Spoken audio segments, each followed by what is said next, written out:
how to log into Moomoo account.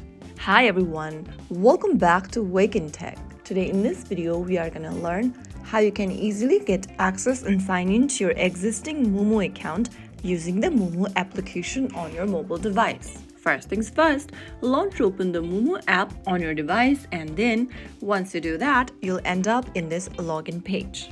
Now go ahead and enter your email address or user ID in the text box and click continue. On the next page, type in your password for your Moomoo account. If you don't remember your password, tap on the forgot password link and follow through the password reset process. If you remember it, you can type it down in the text box correctly and click continue. Soon after you do that, you'll end up in the home page of Moomoo. That means you've successfully logged in. If you found the video helpful, don't forget to like, share, and subscribe to our channel. I will be back again in the next video. Stay tuned till then.